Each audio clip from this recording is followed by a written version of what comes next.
for those of you who are going to go into serving, just know when they tell you that your shift is from 4 to 8, you're going to be there till 10. There's no 4 to 8, okay? Oh, yeah. There is no This 8. ain't a bank. Yeah. You know when you get 8? When you quit and you walk out. That's when you get 8. That's when you get 8. You're not getting a heart out, ever. No. Hi, welcome to the Modern Waiter Podcast. I'm Marlon Joseph, the Modern Waiter, where we discuss all things restaurant business. Learn something. Laugh at something. On today's show, journalist Megan Fox goes back to serving after 20 years behind the keyboard. And so we will get the tales from the restaurant. But first, the intro. Tired of working deadbeat jobs for lame pay. I'm tired of getting fired and hired the same day. If you know the rules of the game, then you'll stay. And if you don't, then you'll be a part. As usual, I'm joined by my good friend Danny DeVilla. What's up, people? Welcome, Megan Fox. How are you?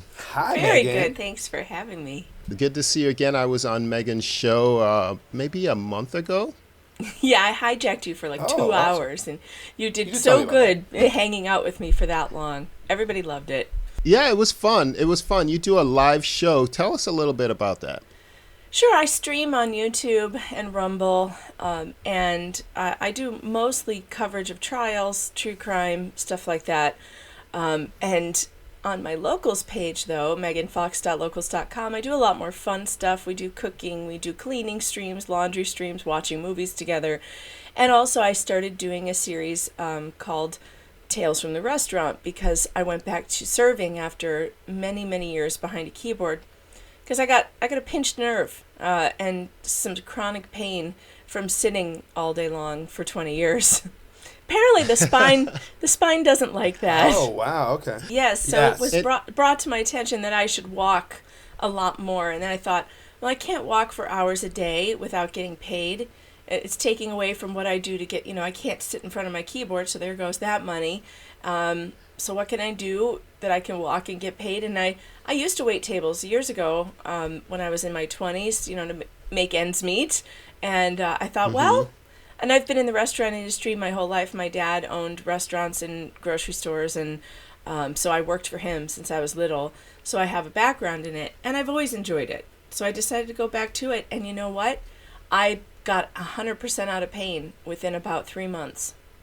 That Oh, wow. is so interesting because, one of the hazards of the job is that people record back pain, foot pain, carpal tunnel, things like that.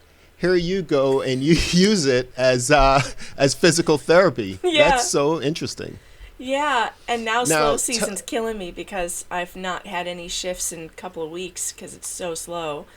And so now the pain is coming back. I have to get out and just walk on the road, I guess, until the people come back to town.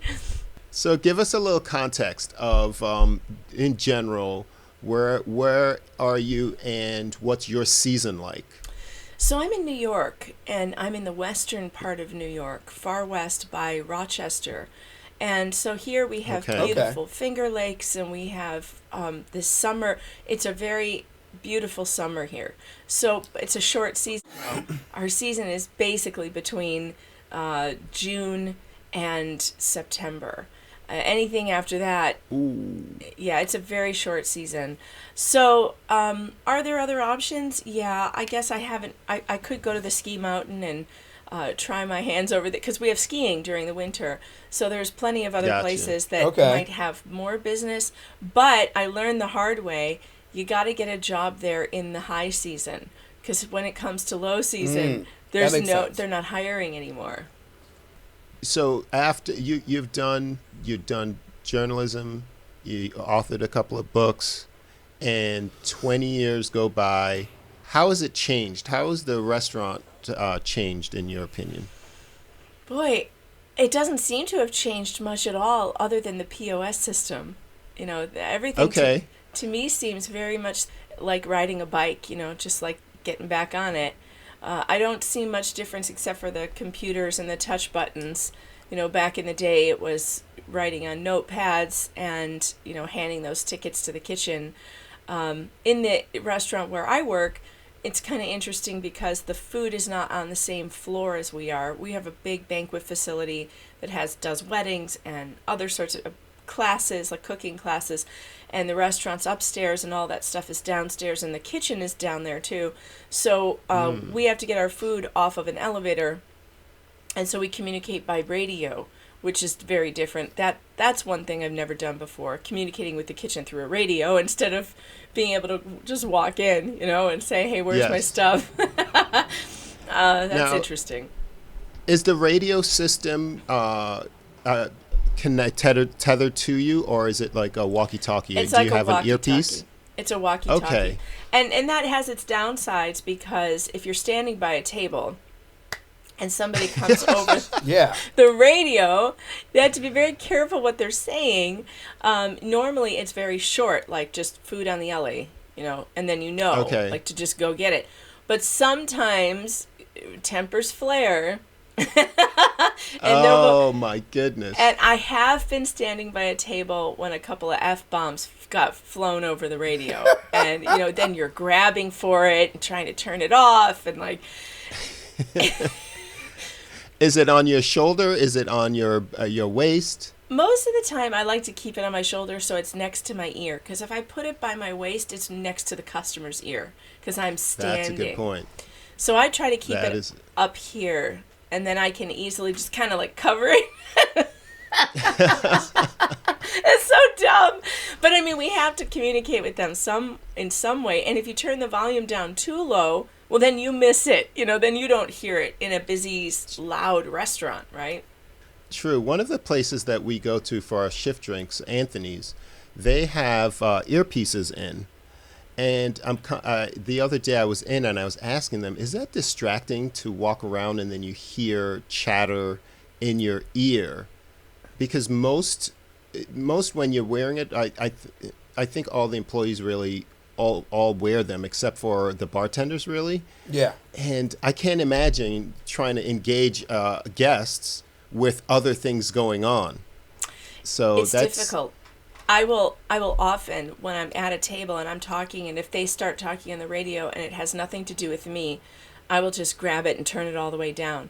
But then I just have to remember to turn it back up. I can't imagine have it in my ear and not, could you rip it out if you needed to? I don't know. Because I have ADD really bad and I get distracted really easily. So it's very hard for me. That's a hard challenge for me. Speaking of challenges, what was your biggest challenge when you went back? I mean, I can only imagine they're completely different. Journalism, yes. You have, what was your biggest challenge? I was very worried I wouldn't be able to carry the big tray anymore, even though I had carried the big tray for years. We do have food runners, but on days that we don't have food runners, then we need to do the big tray.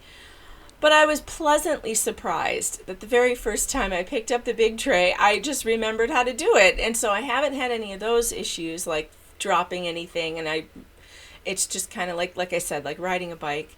The biggest challenge for me is dealing with the schedule and not having a set schedule. That's really the hardest thing for me.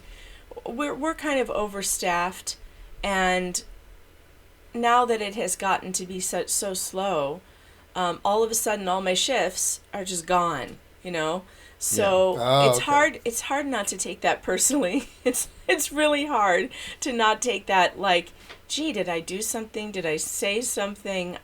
Because that's possible with me. I say a lot of things, so I may have... Who did I offend is always what I think to myself first, when it could just be that everybody is experiencing this downturn and it's not just me. But that's probably my biggest challenge, is wondering, did I say something I shouldn't have said? Where are you at in the totem pole in the schedule? So it's weird. So I'm one of the newer ones in the restaurant, but there is someone who's newer than me, and she's been given most of the shifts I was taking, so I don't know what happened. Which is why I think, gosh, did I piss somebody off? I don't know. They say I didn't, but my shifts are gone, so I don't know what to think about that. Were you able to have a conversation with the schedule Yeah, maker? I did, and Okay. it was just like, no, everything's fine, and this is how it is right now, and there was no real. So I find that difficult. I find the communication difficult because sometimes I feel like, in the restaurant business, if they don't want you anymore, they just don't put you on the schedule. No one fires you. you know, Because they never know if they're going to need you again. right, right, right. So, Yeah, it can be very passive aggressive that way. I mean, we experience so slow season here, and I mean Danny's at the top of the food chain at his place, and so he stays more moderate than I do. My lows are lows, and the highs are pretty good, and so the ones that are able to navigate at my place have other things going on. But the challenge for me is that the perception is I'm here, I don't necessarily need the job. So, he has other things going on. I'm going to give the shifts to, so and so. So I feel that I'm That could be it. constantly reminding them that, hey, I'm not here for laughs and beer, Yeah. yeah, that could be my fault. That could be the perception because they know that I have another job. They know that my husband has a job, that I'm doing it primarily for exercise and to stay well. And although because I did take because I can't sit in front of a keyboard, maybe I didn't communicate that my salary's been chopped down a lot. So I am relying on the money. So it's possible that that's my fault for not communicating that. But at the same time, I don't know. Yeah. But I guess what I have to do, and I didn't want to do, is I'm going to have to get a second job somewhere else. And then I'm going to have to say no. I'm going to have to say no a lot more often, which I never say no. That's the thing, is that I feel like, I'm like, why would you take me off the schedule? I never say no. I say yes all the time. I say it to every time you call for, if somebody can't show up, I will be there. Because my schedule's really flexible.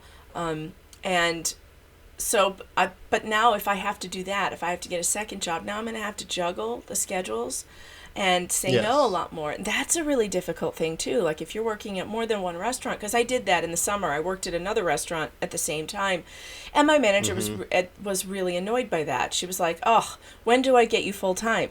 So then I finally quit over there and I'm here full time. And now I'm not on the schedule. So it's like, well, I shouldn't have quit then, I guess. You should definitely approach that situation and speak to that manager who asked you to stay full-time anyways. This is the spot that you're at now, right? Yeah. Yeah, I would go talk to that manager and say, hey, I did this for you. In the end, you technically did it for them, because you want to be a part of that team and see what they can do for you before you go out and try to find that second job. Restaurants are so jealous when it comes to a server being at another place. I don't know why, but it's almost universal. You utter one word about being with another restaurant, the jealousy comes out, and they treat you completely different. Meanwhile, if you were taking those hours and you were in school, or if you worked in the kitchen, they're accommodating. It's no big deal. But for whatever reason, they don't want to deal with a server seeing other people. It does feel that way. It does, because the second I had this other job, and the reason I took it was because they told me right up front, we can't offer you the hours that you wanted. I wanted like 25 hours a week, and I said, okay, that's all right. Well, I'll just pick up another job and take up some shifts over there. And as soon as I did that, it was, well, I need you more than that. Well, wait a minute. Yes. You just said you didn't need me more than that, So I don't know. It's hard. I see it so clearly. They want to be wanted. Trust me. They want to be wanted and pick you up when it's so nuanced, and the schedule thing is really a touchy thing, because as we're talking here, I could substitute you for a number of people that I work with at the moment. because they're having problems with the schedule. They lost brunch, and so and so has it. I don't know why, and things like that. And when I worked with you, Danny, and I first started, the schedule was an issue for me, but I was constantly picking up shifts, constantly demonstrating that I really want. And I'm not the person that wants to work a lot, mind you. I just want the days that I want. He wants what he wants. I want what I want, but and he wants it the now. minute you start calling me for hey, can you pick up? Whoa. Whoa. I don't know about that double there.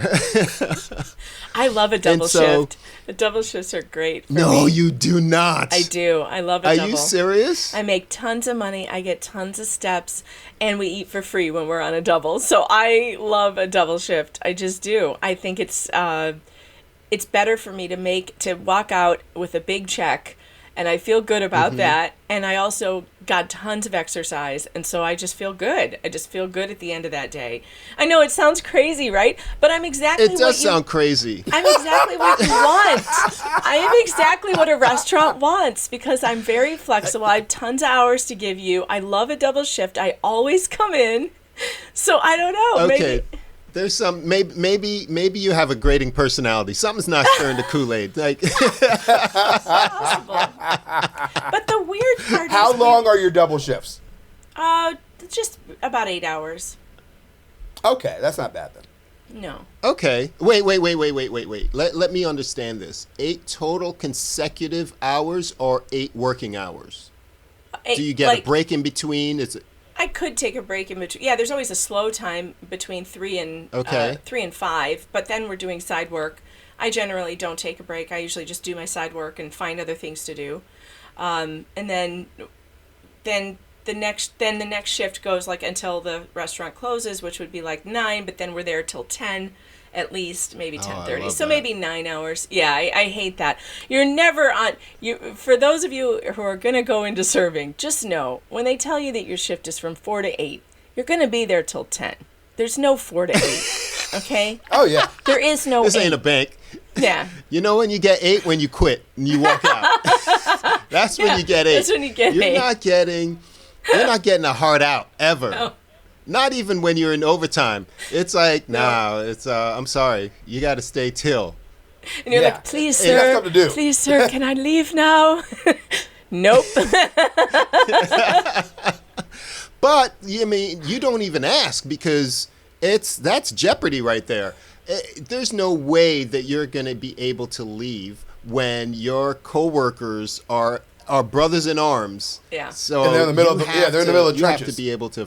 Yeah. Yes, 8 o'clock is those are blackout dates in Disney. It's it's not happening. Right. It's so interesting that you say that. I mean, we have mostly industry friends for that reason because non-industry friends, they're off on holidays or they're out and they're saying, "Oh, what time? Don't ask me what time I'm getting out, please. I'll show up when I can, the earliest I can." I'll be there when I get there.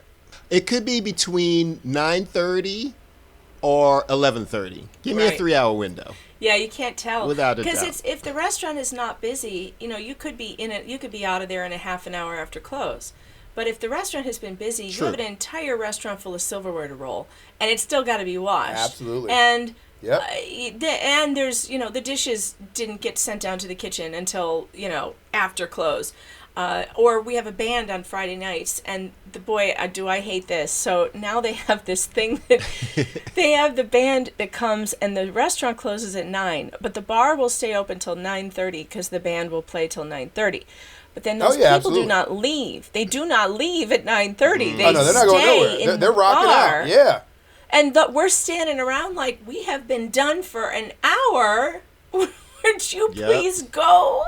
That damn band. That damn They get you every time. Every time. I do love the live music. That's a fun night, but it's brutal to get people to leave. People, leave when the restaurant closes. Please. We beg you.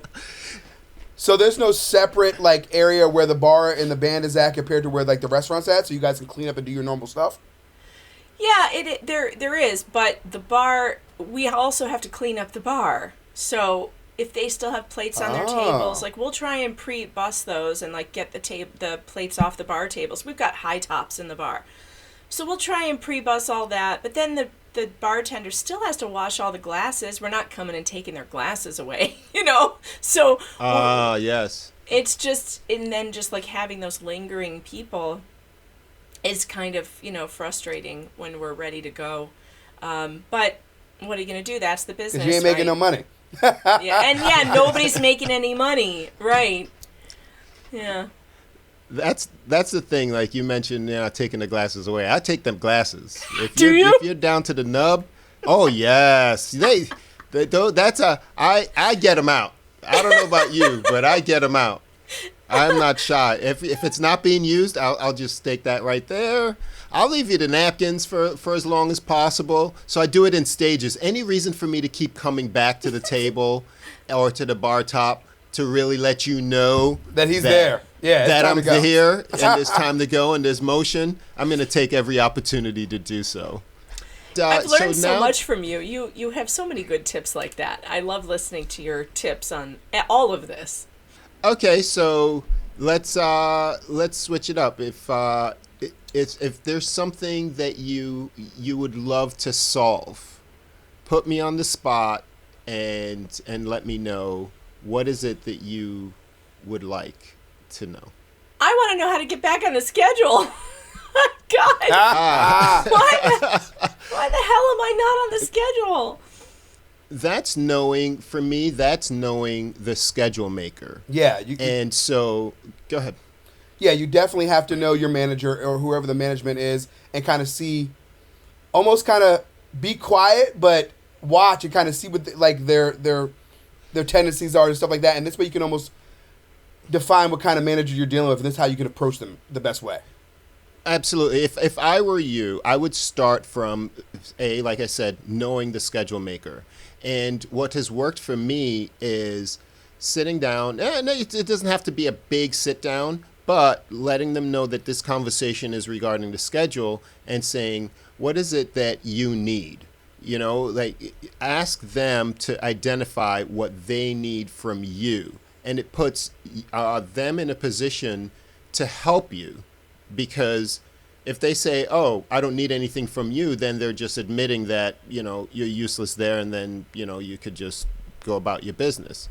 And you say, hey, listen, I'd love to help out. I'd love to, do more. And you don't really even mention the schedule. It's like, what is it that you need from me?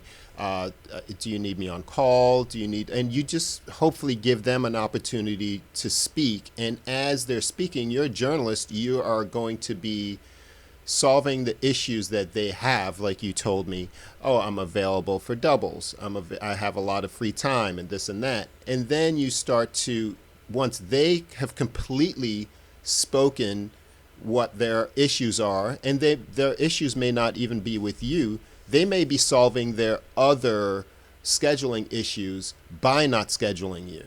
They may have a person that they feel is very needy or warranted more of a schedule.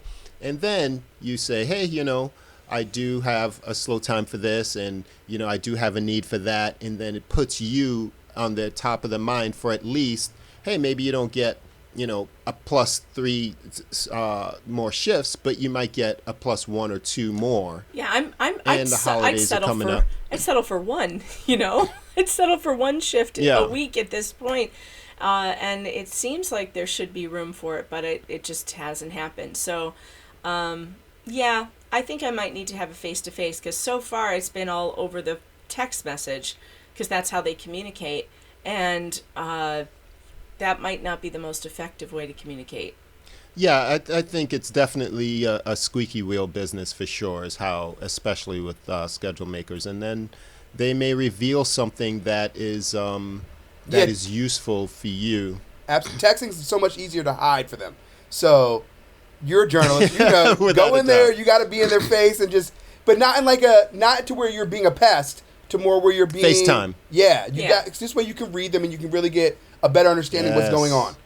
Yeah. Yes. I always get happy to go to work, even if it's only a shift or two a week. And I'm always happy to be there. Happy. I love it there. And I even like dealing with weird customers, even the crazy ones, who give you all kinds of hell, because it's funny and it gives me content. And I also just think people are hilarious.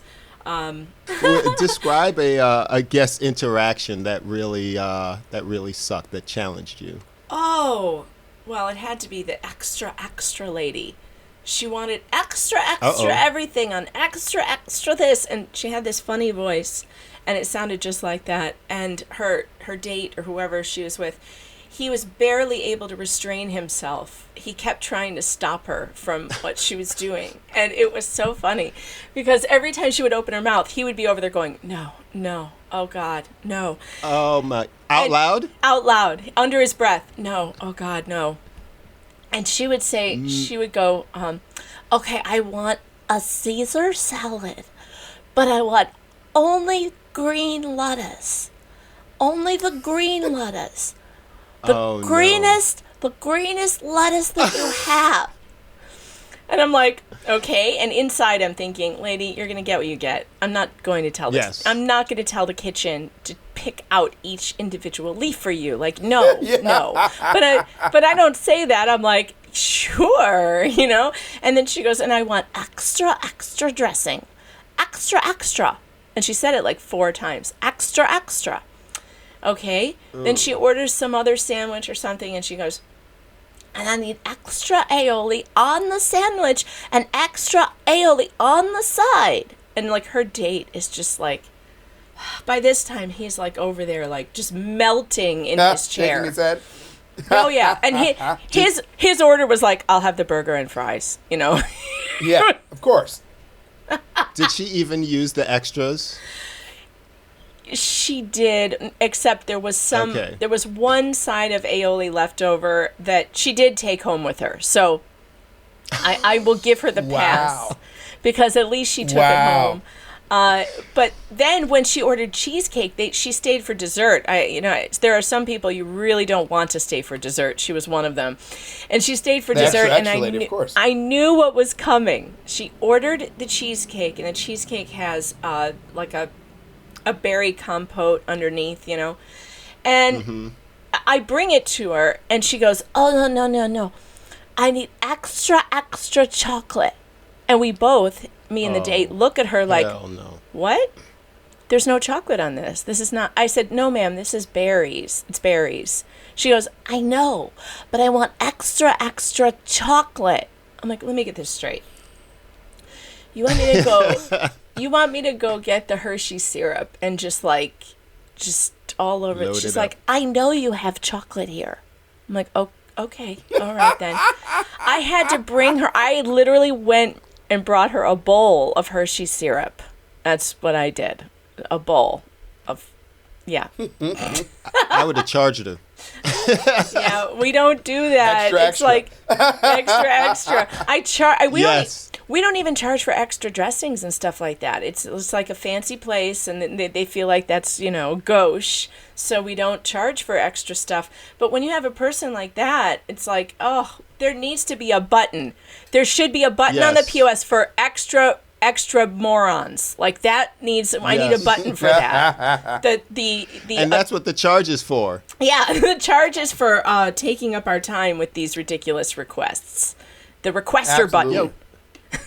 We we don't charge extra for things either, but at my discretion, if somebody really is acting extra, I charge them.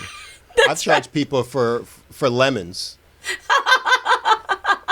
The lemon they people want a bowl are of the lemons, worst. No problem.